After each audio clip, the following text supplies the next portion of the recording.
वर्तमान शासन नायक मूल नायक श्री महावीर भगवान की, आचार्य गुरुदेव 108 श्री विराग सागर जी महामुनि राज की, पथरिया में विराजमान आचार्य गुरुदेव 108 श्री विशुद्ध सागर जी महामुनि राज की, साक्षात विराजमान मुनि श्री 108 अरिजीत सागर जी महामुनि राज की, समस्त मुनि संघ की। तो आइए मुनि श्री से मंगलाचरण के माध्यम से अपन निवेदन करते हैं। सबसे पहले मंगलाचरण के लिए सभी हाथ जोड़ेंगे। मंगलम भगवान वीरो मंगलम गौतमो गणे मंगलम कुंद कुंधाद्यो चैन धर्मोस्तु मंगलम सर्व मंगल मांगल्यम सर्व कल्याण कारकम प्रधानम सर्वधर्माणाम चैनम जयतो शासनम चैनम जयतो शासनम चैनम जयतो शासनम। शिवल देवादिदेव का जाट मूल नायक से महावीर भगवान की, आचार्य गुरुदेव 108 श्री विराग सागर जी महामुनि राज की, आचार्य गुरुदेव 108 श्री विशुद्ध सागर जी महामुनि राज की, साक्षात विराजमान मुनि श्री 108 अरिजीत सागर जी महामुनि राज की, समस्त मुनि संघ की। चलिए अब मुनि श्री से निवेदन करते हैं। हे महाराज श्री, आप अपने मुखारविंद से अमृतमयी तेजोमयी दिव्यमयी जिनवाणी माता का रसपान कराकर हम सभी लोगों के लिए कृतार्थ करें। नमोस्तु महाराज, नमोस्तु महाराज, नमोस्तु महाराज। ओम नमः सिद्धेभ्यः।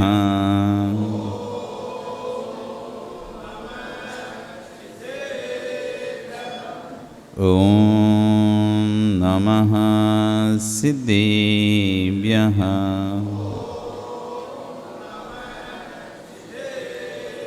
ओम नमः सिद्धेभ्यः।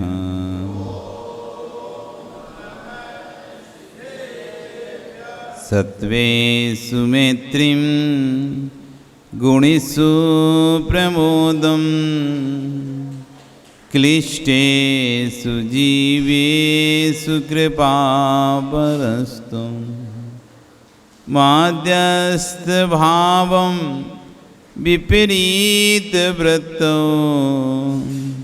सदा ममात्मा विदधातु देवः सदा ममात्मा विदधातु देवः सदा ममात्मा विदधातु देवः। नमो अरिहन्ताणं नमो सिद्धाणं नमो आयर्याणं नमो वज्रायाणं नमो लोये सव्यसाहुरं। बोले अनंत नसीब पर विष्टि भगवानी की, आदिरम आदिनाथ भगवानी की, वर्तमान शासन महावीर भगवानी की, आचार्य श्री 108 अमित गति स्वामी महाराज जी की, आचार्य गुरुवर श्री 108 विशुद्ध सागर जी महाराज जी की, अहिंसा में विश्व धर्म की। तो बंधु, एक पीछे भी हेलीकॉप्टर चल रहा है सर, बंद है क्या? वर्तमान शासन न्यायिक वर्धमान स्वामी के शासन में तीर्थंकर प्रभु की चरण विश्राम में बैठकर हम सभी जिन देशना का श्रवण कर रहे हैं। आचार्य हुवन अमित गति स्वामी महाराज ग्रंथराज भावना द्वादश शतिका में सामयिक करते हुए जीव का व्याख्यान करते हैं। तो वहीं आचार्य भगवान विशुद्ध सागर जी महाराज अपनी दिव्य देशना में उन पदों का विशेष व्याख्यान कर रहे हैं। सत्त्वेषु मैत्री गुणेषु प्रमोदम।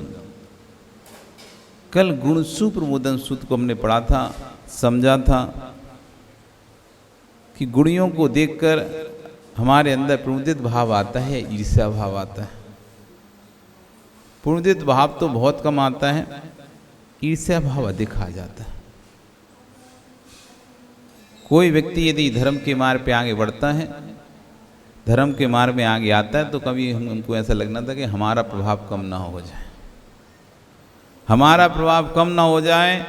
और फिर हम अपने प्रभाव को कम नहीं होने देने के कारण एक बार क्या हुआ, एक घर में एक बहू थी, बेटा माँ घर जब आई तो माँ की कुछ व्यवस्थाएं चेंज की घर की। तो जब घर की कुछ व्यवस्थाएं चेंज की तो बहू को पसंद नहीं आई, उसको लगा कि अब मेरा प्रभाव कम हो रहा है। और कुछ बाती हुई, उसके बाद सास तो अपनी चली गई, बहू बीमार पड़ गई। बहू बीमार पड़ गई, सास जा चुकी थी, बहू बीमार पड़ गई। और बीमार ऐसी पड़ी कि पति सब इलाज करा रहे हैं लेकिन कोई भी फायदा नहीं हो रहा है। अब बीमार ऐसा है, पेट दर्द का कोई मापदंड नहीं है, उसका पेट दर्द कर रहा था। क्या कर रहा था? पेट दर्द कर रहा था। पेट दर्द का कोई मापदंड होता नहीं है और कोई मशीन भी नहीं बनाई कि पता चल जाए पेट, अब तुमने कहा दर्द हो रहा है तो हो रहा है बस। डॉक्टर के पास भी दिखाने जाओगे तो कौन सी मशीन से पता चलेगा पेट दर्द हो रहा है कि नहीं हो रहा? बुखार के लिए तो थर्मामीटर लगा के चेक कर लोगे। साने का वाले ने कहा मुझे बुखार हो गया, अच्छा हुआ है कि नहीं हुआ, तो आपने थर्मामीटर लगाया, इसमें तो नहीं आ रहा। हाथ पकड़ा, गर्म तो है नहीं है, कैसे बुखार हो गया बोल सकते हो। लेकिन सिर दर्द और पेट दर्द का कोई थर्मामीटर नहीं है। हाँ भी अभी आप बोलने लगो मेरे सिर दर्द हो रहा है, तो कौन डॉक्टर आके आपको बता कहेगा कि नहीं हो रहा आपका सिर दर्द? कोई है ऐसी मशीन पंकज जिससे पकड़ा जाता है सिर दर्द हो रहा है कि नहीं हो रहा? कोई है मशीन जिससे पकड़ा जाए पेट दर्द हो रहा है कि नहीं हो रहा? सोनोग्राफी करा लो, चाहे कुछ करा लो, MRI करा लो, उसमें क्या आएगा कि पेट दर्द हो रहा है कि नहीं हो रहा है इसका? ये दो चीजें, दो बीमारी ऐसी हैं, जब स्कूल की छुट्टी लेनी हो तो बच्चे, छोटे बच्चे जिनको स्कूल नहीं जाना होता है, मम्मी पेट बहुत दर्द कर रहा है, मार साहब आज सिर बहुत दर्द कर रहा है, पेट दर्द, बस दो ही तो हैं। बाकी बुखार बोला तो हाथ पकड़ लेगा कि अच्छा बुखार है, देखा कहाँ है। दो के लिए कोई वो नहीं है। अब उसका पेट और सिर दर्द करे, इतने डॉक्टर को दिखाया लेकिन कोई फायदा नहीं हुआ। पति बड़ा परेशान। तभी एक दिन वो स्वयं बोली, आज मुझे सपना आया है, रात्रि मुझे सपना आया है, मेरा पेट, मेरा सिर जो दर्द हो रहा है, इतनी दवाई करने के बाद भी ठीक नहीं हो रहा, वो एक उपाय से ठीक हो जाएगा। यदि माँ जी मतलब समझिए ना, अपनी माँ को तो माँ बोलते हैं, और माँ जी मतलब सासू जी, पिता को पिता और पिताजी मतलब ससुर जी। अब जैसे ये हमारी मम्मी जी, हम समझ जाते हैं इसकी सासू जी, ये मेरी मम्मी है महाराज जी, समझ रहे हैं इसकी माँ है। ऐसा है कि नहीं है? ऐसे ही समझाते ना। तो बोली माँ जी, यदि सिर मुड़ाकर और चेहरा काला करके मुझे सुबह सुबह दर्शन दे ब्रह्म मुहूर्त में, तो मेरा पेट और सिर दर्द ठीक हो जाएगा, ऐसा मुझे सपना आया। अब पति समझ गया सारी कहानी। उसने कहा ठीक है, मैं बोल देता हूँ माँ जी को। उसने क्या बोला? माँ जी। उसने कहा ठीक है, मैं बोल देता हूँ माँ जी को। उसने फोन लगाया, तभी तो तका, माँ जी आपकी बेटी का पेट बहुत दर्द कर रहा है, और आप यदि सुबह सुबह सिर मुड़ाकर चेहरा काला करके उसे दर्शन देंगी तो नियम से उनका पेट ठीक हो जाएगा, सिर दर्द ठीक हो जाएगा। बहुत दिनों से परेशान है, कोई भी दवाई नहीं ले, अभी उसे सपना आया है ऐसा। ठीक है बेटा, आ जाऊंगी।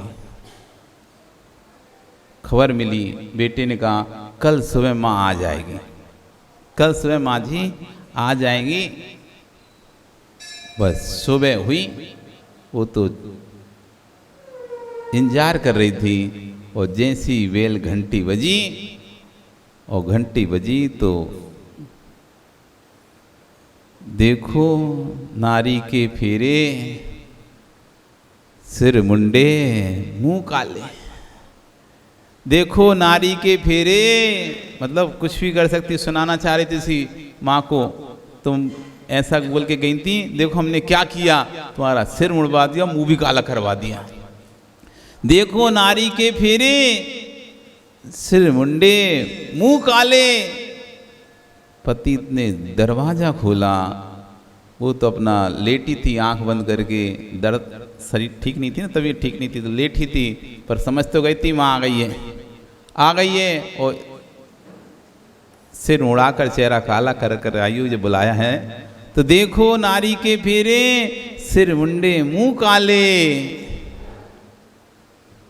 गेट खुलता है, पति, माँ अंदर आती है, देखो मर्दों की फेरी, अम्मा तेरी है या मेरी।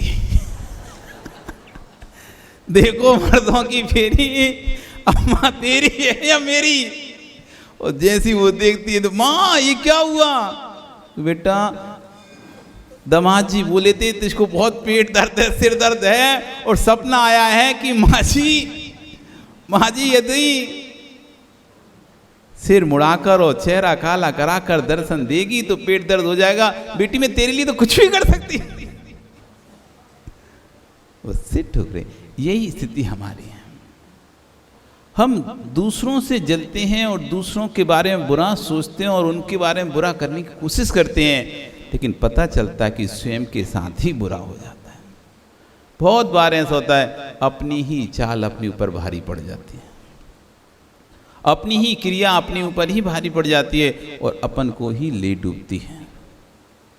इसलिए ऐसे गुणसु प्रबोधनम सूत्र को याद रखो, गुणियों से के प्रति प्रमुदित भाव रखो। साधर्मी ना धर्मो धर्मात्म के बिना, धर्मात्मा के बिना धर्म नहीं होता है। भैया पंकज, मंदिर में पूजा कब तक, मंदिर में पूजा कब तक होगी? कोई माँ शहर है ना, वहां मंदिर था कि नहीं था, धर्म था कि नहीं था, कब तक रहा धर्म वहां पर? जब तक धर्मात्मा थे तब तक धर्म था। धर्मात्माओं का डेरा वहां से उठ गया तो धर्म भी वहां से पलायन कर गया। ना धर्मो धर्मात्मा के ही बिना, धर्म धर्मात्मा के बिना नहीं होता है। यदि हम एक एक धर्मात्मा को तोड़ते जाएंगे धर्म भी टूटता जाएगा। गिनती में मुट्ठी के तो लोग हैं, हम गिनती के तो लोग हैं, उसमें भी हम एक दूसरे की कमियां देखकर, एक दूसरे के दोषों को देखकर उनको भी हटाते चले जाते हैं। ये गुणसु प्रबोधन सूत्र नहीं हुआ। एक छोटा सा बच्चा भी यदि भगवान के दर्शन कर रहा है, वो धर्म की प्रभावना कर रहा है। यदि तुमने उसे टोक दिया और उसने मंदिर में आना बंद कर दिया, आपने धर्म की हत्या कर दी। एक व्यक्ति नया नया आया अभिषेक करने के लिए, उसे नहीं पता था कि कौन सी कलसिया से हाथ धोना और कौन सी से नहीं धोना। अब रखी थी, वो आया जल्दी से, आपने हाथ धोने का पानी अलग रखा था हालांकि, लेकिन उसको नहीं पता था, और आज जिस कलसिया से आप अभिषेक करते हैं उसी से उसने हाथ में पानी ले लिया और धो लिया। और आपने वहीं पर चिल्ला दिया, ए, क्या करता है, उधर दो पानी। बेचारा सहम गया। उस समय तो जैसे तैसे उसने पहन लिया था कपड़ा, तो चुपचाप कर लिया, लेकिन अगले दिन से मैं नहीं जाऊंगा। उन लोगों से मुझे डर लगता है, उन लोगों से मुझे डर लगता है। बड़े बड़े लोग हैं, कुछ ही बोल देते हैं। मैं कुछ बोल भी नहीं पाता और मुझे डर लगता है। आपने अपनी भाषा को ऐसा किया, सामने वाला व्यक्ति आपसे डर गया, आपने धर्म की हानि कर दी। ना धर्मो धर्मात्म के बिना। टोका और टपका, टोका और टपका ये दो बड़ी खतरनाक चीजें, इससे शेर भी डरता है। टप टप पानी टपके ना, 3rd डिग्री टॉर्चर होता है। उसमें लिटाकर एक एक बूंद पानी माथे पे गिराया जाता है। यदि आपके माथे पर एक एक बूंद पानी गिरे ना, आपका माथा भर जाएगा, दर्द करने लगेगा, सिर दर्द करने, फटने लगेगा। आप कभी बैठ जाओ पेड़ के नीचे और वहां से ऊपर से टप टप टप आपके सिर पे टके, सिर आपका फटने लगेगा। टपका जैसे कहते टपका, एक बार में कोई पानी डाल दे चल जाएगा, लेकिन एक एक बूंद टपकाए तो आप सहन नहीं कर पाओगे। और टोका, ऐसा नहीं करो, ऐसा करो, ऐसा नहीं करो, ऐसा करो, ऐसा करो, वैसा करो। ये जो टोका, तो टपका और टोका ये दो चीजों से हर कोई डरता है। गलतियां होंगी, गलतियां उसी से होंगी जो कुछ करने का प्रयास करेगा। गलतियां महावीर जी उसी से ही तो होंगी जो कुछ करने का प्रयास करेगा। जो प्रयास नहीं करेगा उससे क्या गलतियां होंगी? और जिसने प्रयास किया उसकी गलती पर आपने उसको ऐसे झटकार दिया, ऐसे डांट दिया, अब बेचारा दोबारा से करने का प्रयास ही नहीं करेगा। गुणसु प्रमुद, प्रमुदित भाव आना चाहिए, धर्मभूत धर्म आना चाहिए। एक व्यक्ति ने मंदिर आना बंद कर देता है, आप किसी को डांट देते हैं, और एक व्यक्ति ने मंदिर आना बंद कर दिया, अगले दिन नहीं आया, तो पहले तो हम क्या करें? नहीं आए तो आए, नहीं आए तो नहीं आए, फिर क्या करना है मुझे? हमें ये लगता ही नहीं है कि मेरे कारण से एक व्यक्ति धर्म से दूर हो गया है, मुझको कितना पाप लगेगा। यदि एक व्यक्ति मेरे कारण से भगवान की भक्ति करता था, गुरुओं की सेवा करता था, धर्म ध्यान में लगा रहता था, और मेरे कृत्य से यदि कोई व्यक्ति धर्म से भगवान से दूर हो गया, माताओं कभी भाव आता है कि चलो उसको मना कर ले आता हूँ, बल्कि ऐसा लगता है मेरी की क्या गलती है, नहीं आया तो नहीं आया, मेरा कौन सा घर का मंदिर है जो मुझे टेंशन हो। नहीं भैया, ना धर्मो धार्मिक ही बिना। एक एक धर्मात्मा यदि ऐसे कम होगा तो धर्म की हानि होगी। लाखों जीवों में से इतने से जीव प्रवचन सुन रहे हैं, उनमें से बहुत कम जीव पंकज प्रवचन को समझ पा रहे हैं, और उसमें से बहुत कम जीव प्रवचन को धारण कर पा रहे हैं। बिरला जानो चच्चम, बिरला मानव तच्चम। बिल्ले जीव हैं जो तत्व को जानने की कोशिश करते हैं, और उससे भी बिल्ले जीव हैं जो तत्व को मानने की कोशिश करते हैं। यशपाल, रात्रि भोजन करना अच्छा है कि बुरा है? ये बात को सुनने वाले लोग कम हैं, वो सुनने नहीं चाहते। हमेशा ये त्याग में आग की बात मत करो, हटाओ हटाओ, ये धर्म वरम की बात मत करो हमसे। करना है कोई फिल्मी हीरो वीरो की बात कर लो, क्रिकेट की बात कर लो, IPL की, ILP की, क्या इनकी बातें कर लो, दुनिया की बातें कर लो, लेकिन ये सब बातें मत करो। बिल्ला जानने नहीं चाहते। बिल्ले जीव हैं जो तत्व को जानने की कोशिश कर रहे हैं। बिल्ला मानो तच्चम। बिल्ले जीव हैं जो मानते हैं हाँ गलत गलत है। एक तो जानने नहीं चाहते, और दूसरा जानने के बाद बिल्ले जीव हैं। ओ भागचंद जी, बिल्ले जीव हैं जो तत्व को मान पाते हैं कि गलत है, गलत है, गलत है, ये बात बिरले जीव मान पाते हैं। और फिर बिल्लई धारे चच्चम, उसका त्याग कर पाने वाले और बिल्ले हैं। पहले तो जानने वाले लोग नहीं हैं, फिर जान तो लिया लेकिन मान नहीं रहे। मानने वाले कम हैं वो मान भी लिया, लेकिन धारण करने वाले लोग कम हैं। बिल्ला धारी सच्चा। कितने अच्छे जानते हैं रात्रि भोजन नरक का पहला द्वार। नरक के द्वारों की जब व्याख्या आती है, नरक में कौन व्यक्ति जाता है। दिन में भोजन, आचार्य अमृतसर स्वामी महाराज पुरुषार्थ सिद्धि उपाय में कह रहे हैं कि दिन में भोजन की अपेक्षा रात्रि के भोजन में अधिक राग होता है। जैसे शाकाहार की अपेक्षा मांसाहार में अधिक राग होता है, ऐसे ही रात्रि भोजन अधिक राग होता है। राग की अपेक्षा से जो रात्रि का भोजन है वह मांस का ही भोजन है। ये हमारे ग्रंथों में लिखा है, और यहाँ तक वैष्णव ग्रंथों में भी, मार्कंडेय ऋषि का एक ग्रंथ है, मार्कंड ऋषि का ग्रंथ है, उसमें भी लिखा है कि दिन दिवा नाथे, दिन के नाथ सूर्य के अस्त हो जाने पर अन्न मास कबलत से अन्न मास के कवल के समान हो जाता है और पानी खून के समान हो जाता है। लिखा है, लेकिन मानने वाला कौन है? पहले तो पढ़ने वाले कोई नहीं है, पढ़ लिया तो कोई मानने वाला नहीं है, और मान भी लिया, लिखा है मान ले रहे, तो धारण करने वाला नहीं। फिर जो थोड़े बहुत हैं, जो चल रहे हैं, धारण कर रहे हैं, तो उनको भी हम अपनी कसाय के बस होकर उनको भी धर्म से दूर कर बैठते हैं। कितना ह्रास किया हमने।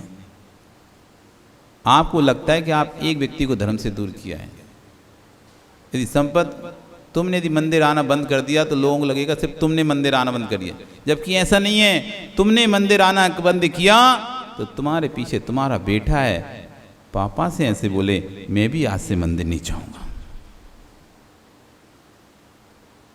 मेरे पिता को ऐसा बोला आज से मैं भी मंदिर नहीं जाऊंगा। और एक और टूट गया, जब पिता नहीं जा रहा, बेटा नहीं जा रहा, तो माँ और बहू भी कह रही है जब मेरे पति और मेरे बेटे नहीं जा रहे तो मैं भी नहीं जाऊंगी। एक से देखो 4 टूट गए। 4 से फिर अरे ऐसा किया, चलो हम भी अब उनके काम में नहीं जाएंगे। 4 से 6 टूट गए। हमको तो लगा हमने एक को हटाया, एक को नहीं, ना जाने तुमने कितने लोगों को हटा दिया। गुण सुप्रमोदन। आचार्य बन कह रहे हैं तुमको गुण क्यों नहीं दिखाई देते जीवों में?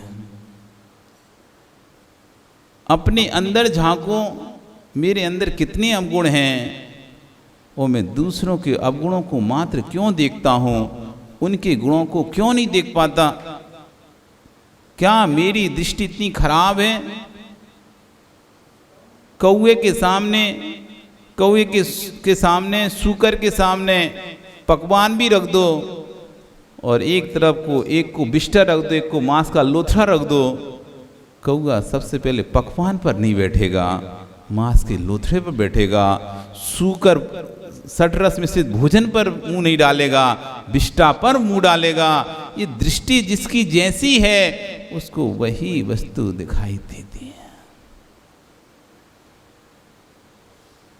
सूकर को बिष्टा ही इष्ट है,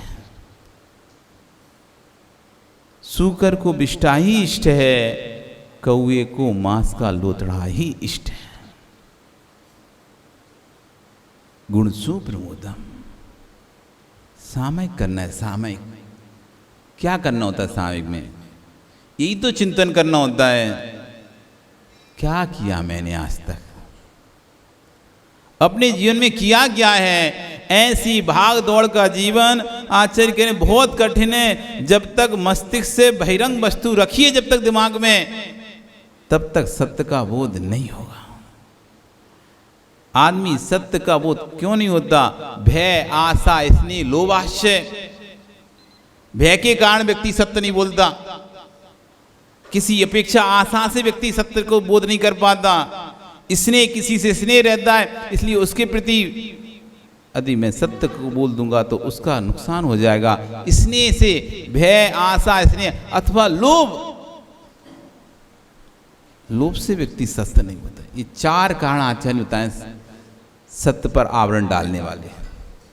भय, कोई डर हो कि भाई वो मुझे तो यहीं रहना है, डर है मुझे तो यहीं रहना है, इनके बीच भी रहना, मैं कैसे बोलूं? भय बना उसे, अथवा आशा है कि उससे मुझे कुछ मिलेगा, मेरी अगर मैं उसके साथ दूंगा तो वो मेरा साथ देगा, ऐसी आशा है। इसने राग है, नहीं वो मेरा है, मेरा सगा है या मेरा रिश्तेदार है, मैं उसके बारे में बोल दूंगा, बता दूंगा तो रिश्तेदारी खत्म हो जाएगी। इसने बना हुआ है, इसलिए अपने रिश्तेदार को तो खराब नहीं होने दो। अथवा लोभ है कि उससे मेरी डील चल रही है, वो मेरे ये अमुक कार्य को करा रहा है, उस लोभ से भी आध्यात्मिक सत्य नहीं बनता। यही 4 कारण, भय, आशा, स्नेह, लोभाशय, इन्हीं कारण व्यक्ति कुगुरुओं के पास जाता है, कुदेवों के पास जाता है, खोटे आगमों के पास जाता है। आज आप जैन मंदिर को छोड़कर, जैन प्रतिमा को छोड़कर अन्य जगह सिर टेकते हो, जैन गुरु को छोड़कर अन्य जगह सिर टेकते हो, तो आशा ही तो रहती है यहाँ से मेरा काम बन जाएगा, यहाँ से मेरा अमुक काम होता है, सबका हुआ है, मैंने सुना है इस दरबार से सबका काम हुआ है तो मेरा भी काम हो जाएगा, इस आशा से वहाँ पर सिर टेक रहे। अथवा ये सुना है कि इस रास्ते पे बहुत एक्सीडेंट होते हैं, इसलिए यदि जो यहाँ सिर नहीं टेकता उसका एक्सीडेंट हो जाता है। वो भय से, पंकज गाड़ी लेके जा रहे हो, एक रास्ते में मड़िया सी दिख गई, हूँ हॉर्न बजा रहे हो, अथवा सिर, गाड़ी तो नहीं रोकी, सिर झुका के निकल रहे हैं, डर बैठा है, ये एक्सीडेंट इस रास्ते से निकलते हैं, बहुत एक्सीडेंट होते हैं, और जो यहाँ की मानता नहीं मानता उसका एक्सीडेंट हो जाता है। ऐसा सुना है तो आदमी रोक कर 2 मिनट एक नारियल लेकर, एक अगरबत्ती लेकर लगा के नहीं जाता है। ऐसे कितनी जगह पड़ती है, ऐसे कितने स्थान होते हैं। हम तो बिहार करते ना, तो देखते हैं हाईवे पर सुनसान जंगलों में एक मड़ियाँ बनी रहती हैं, लोग, बस वाला आएगा तो वो रोकेगा, अपना देख के आ जाएगा, गाड़ी वाला आएगा तो वो रोकेगा, अपना एक थैली दे के जाएगा, भाई यहाँ लगा देना अगरबत्ती, ये कर देना। कभी पूछे से तो लोग चलने वाले, महाराज जी यहाँ की मानता है कि यहाँ पर एक्सीडेंट बहुत होता है, इसलिए सब लोग डर के मारे यहाँ पर कुछ ना कुछ चढ़ावा जरूर चढ़ाते हैं। कोई भी निकले, और चलने वाले, साथ में चलने वाले वे भी धीरज से नजर बचाकर हाथ जोड़ लेते हैं। ऐसा नहीं होता क्यों संजय, ऐसा नहीं होता क्या? अनुभव की बात बता रहे, अनुभव की। हम जब गृहस्थ थे और जब हमने समझ में आया मिथ्यात्व क्या होता है, हम रास्ते से जाते थे तो एक स्थान पड़ता था, वहाँ कोई भी ऐसा बाइक वाला नहीं था जो हॉर्न नहीं बजाता होगा, तो हम भी बजाते थे। पता तो था नहीं क्या है, बस बजाना है, सब बजा रहे हैं तो नहीं, यहाँ बजाना पड़ता है बस। तो उस रास्ते से हमारा प्रतिदिन का उस रास्ते से आना जाना रहता था, 15 किलोमीटर रोज हम अशोकनगर जाते थे और अपने गांव साडर आते थे, तो रोज आना जाना था। तो बीच में एक स्थान पड़ता था, उस स्थान पर जो भी निकलता था, एक मड़िया थी, जो भी निकलता था वहाँ की मान्यता थी यहाँ पर एक्सीडेंट बहुत होता है, इसलिए यहाँ जब भी निकलो तो हॉर्न बजा के निकलो। तो आते थे जाते थे, लेकिन जब से मिथ्यात्व का बोध हुआ कि मिथ्यात्व है, हमने छोड़ दिया। हमारा तो कुछ नहीं हुआ, लेकिन हम जब निकलते थे देखते थे, देखो ये हॉर्न बजा रहा है, ये कर रहा है। आज समझ आता लोग कैसे मिथ्यात्व के घेरे में फंसे हुए हैं। हमारे घर में शादी है, हमारे घर में शादी है, हम यदि वहाँ जाकर नारियल नहीं चढ़ाएंगे तो पता नहीं कुछ हो ना जाए। घर में शादी है, घर में कोई फंक्शन है, एक स्थान आप लोगों का फिक्स है, एक एक स्थान सबके फिक्स हैं, वहाँ जाकर एक खाना की थाली तो रख के आना ही पड़ेगा। वहाँ जाकर एक नारियल, एक निमंत्रण, एक कार्ड रखना पड़ेगा। यदि नहीं रखा तो कुछ हो जाएगा। भय इसलिए मान रहा है, वो भय है उसे। डर है उसे, क्योंकि एक बार ऐसा हुआ उसने नहीं रखा और उसके भंडारे में लग गई आग। तो देखो इस बार नहीं रखा ना, देखो आग लग गई, आग लग गई। वो भैंसे रखा है उसने, कुदेगागम लिंगिनाम। सत्य का बोध इन 4 कारणों से। आश्चर्य के जब तक बहिरंग वस्तुएं दिमाग में रखी हैं मस्तिष्क में तुम्हारे, तब तक सत्य का बोध होता नहीं है। और सत्य का बोध जिस दिन हो जाएगा, ओ निर्मल जी, बहिरंग बाहर की सारी वस्तुएं गौण हो जाएंगी। सत्वे सुमित्री गुणसु प्रमोदम, गुणियों पर प्रमुदित भाव आना चाहिए। गुण ना हो तो माध्यस्थ हो जाना चाहिए, पर निंदा नहीं करना चाहिए। यदि किसी में गुण ढूंढ सको तो गुण ढूंढ लो, बहुत अच्छी दृष्टि बन जाएगी आपकी।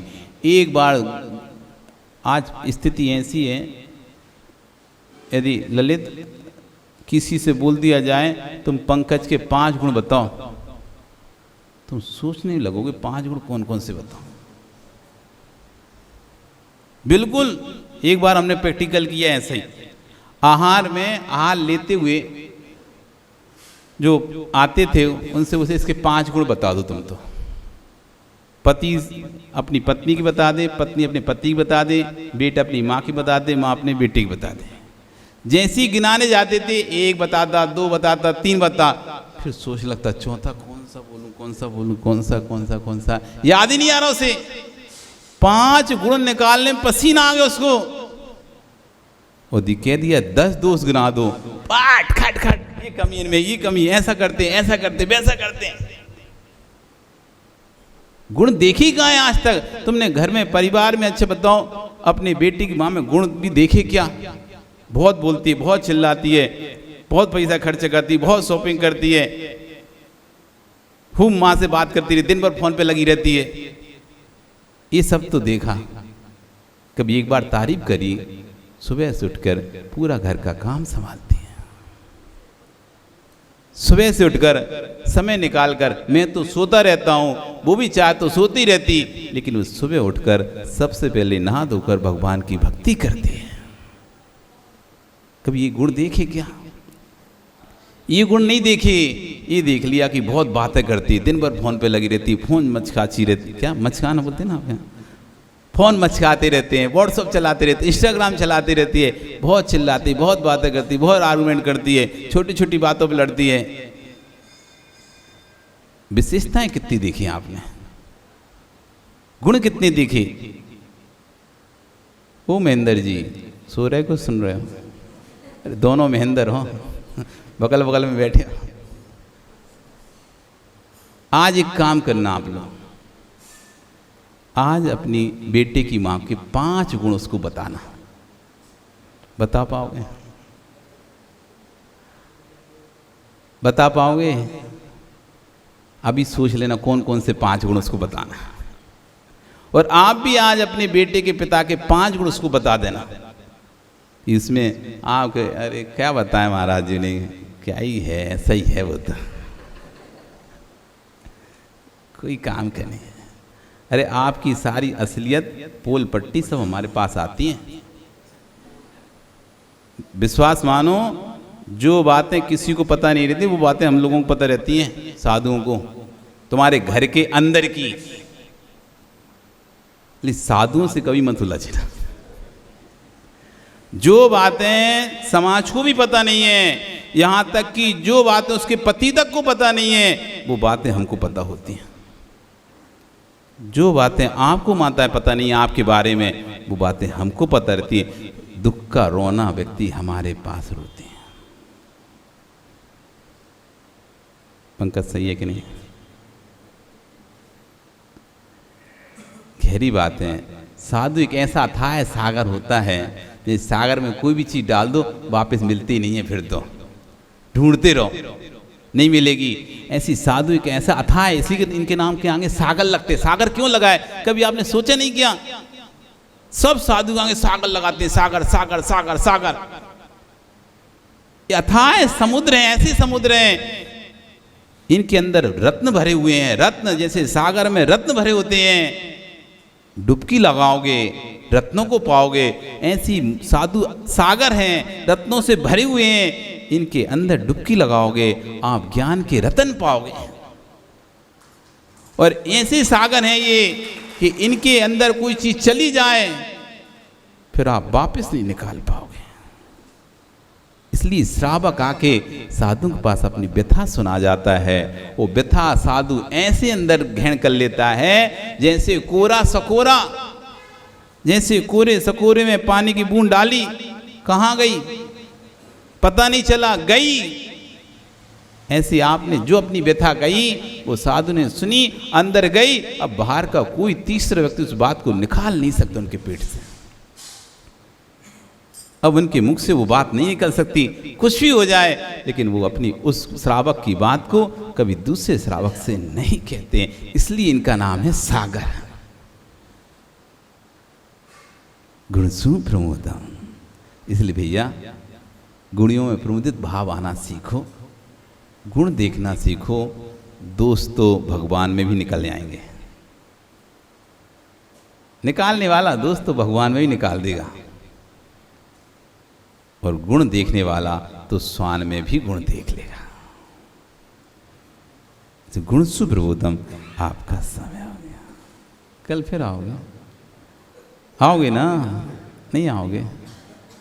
आना भैया, जाना कहीं नहीं है, यहीं आना है। क्या पता कौन सी बात हमारे कल्याण की कारण बन जाए। एक छोटी सी बात भी कथा कल सुनाऊंगा मैं, कैसे एक छोटी सी बात एक राजा को लगी और आगे जाकर शिव कोटि महामुनिराज हुए, जिन्होंने भगवती आराधना जैसा महान ग्रंथ लिखा हमारे जैनागम का। हर साधु, ऐसा कोई साधु नहीं है, ऐसा कोई समाधि का साधक नहीं है जो भगवती आराधना नाम का ग्रंथ ना पढ़ता हो। उस महान ग्रंथ को लिखा जिसने, एक बात उसको लग गई, बस एक बात ने उसका जीवन बदल दिया। ऐसी क्या पता कौन सी बात हमारे अंदर लग जाए जो हमारी कसाय बैठी है, कसाय की गांठ बैठी है, वो कसाय की गांठ ढीली हो जाए। ये रहता है ना, लंबे समय तक नट बोल्ट लगे रहते तो जाम हो जाते, पता नहीं कौन सा लिक्विड उस पर डल जाए, कौन सा पेट्रोल, कौन सा क्या डल जाए और उसका जाम खुल जाओ, फिर पट से खुल जाता है। वैसे लगाए मेहनत, खुल ही नहीं रहा। और एक थोड़ा सा रसायन डाला, वो इंजीनियर आया, उसने एक थोड़ा सा 2 बूंद टपकाई, 2 मिनट रुका और खट से खोल दिया। तो क्या पता कौन सा रसायन हमारी कसाय पे टपक जाए, जो कसाय कस के बंधी ऐसे, वे कसाय के बंधन ऐसे खुल जाए। इसलिए सुनते रहो, सुनने से ही कसाय का बंधन खुलेगा।